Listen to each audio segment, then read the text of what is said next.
Early morning டக்குன்னு எழுந்துக்கும் போது back pain and stiffness இருக்கா?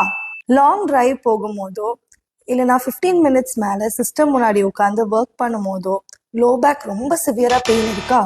இந்த மாதிரி லோ பேக் பெயின் ப்ராப்ளம்ஸ்லாம் ரொம்ப காமன் ஆனது தான். என்ன ஸ்ட்ரெச்சஸ் பண்ணி இந்த டைட்னஸை ரெடியூஸ் பண்ணலான்றத இந்த வீடியோவில் பார்க்கலாம். Hamstring stretch. இதில் 2 லெக்கையும் ஸ்ட்ரெயிட்டாக வச்சுக்கோங்க. இப்போ நம்ம லெஃப்ட் லெக்கு ஸ்ட்ரெச் பண்ண போகிறோம். ஸோ லெஃப்ட் லெக்கை வந்து ஸ்ட்ரெயிட்டாக ரேஸ் பண்ணி ஒரு பெயின் ஃப்ரீ ரேஞ்சில் வச்சுக்கோங்க. துப்பட்டா எடுத்து உங்களுடைய காலில் மாட்டிக்கோங்க. உங்கள் பக்கமாக பொறுமையாக இழுங்க. இந்த பொசிஷனில் ஒரு 10 செகண்ட்ஸ் ஹோல்ட் பண்ணும்போது உங்களுடைய பேக் ஆஃப் த தை மசிலில் நல்லாவே ஸ்ட்ரெச் தெரியும். இதுவே உங்களுடைய ரைட் சைட் லெக்குக்கும் ஃபாலோ பண்ணுங்க. சிங்கிள் நீ டு செஸ்ட் ஸ்ட்ரெச்.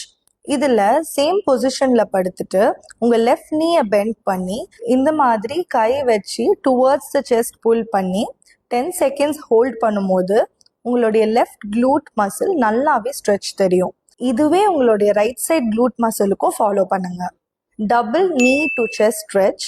இதில் சேம் பொசிஷனில் காலை வச்சுட்டு உங்களுடைய 2 முட்டியும் மடக்கி இந்த மாதிரி கை வச்சு டுவர்ட்ஸ் த செஸ்ட் புல் பண்ணி ஒரு 10 செகண்ட்ஸ் ஹோல்ட் பண்ணும்போது உங்கள் லோ பேக்கில் நல்லாவே ஸ்ட்ரெச் தெரியும்.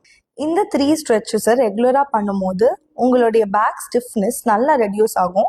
அது மட்டும் இல்லாமல் நீங்கள் பெயின் ஃப்ரீயாக உங்களுடைய டெய்லி ஆக்டிவிட்டீஸை பண்ணுறதுக்கு ரொம்ப ஹெல்ப்ஃபுல்லாக இருக்கும். இன்னும் நிறையா இந்த மாதிரி உங்களுக்கு சூட்டபிளான எக்ஸசைசஸ் தெரிஞ்சுக்கணுமா? இன்னும் ஏன் வெயிட் பண்ணுறீங்க? உடனே அப்பாயின்மெண்ட் புக் பண்ணுங்கள்.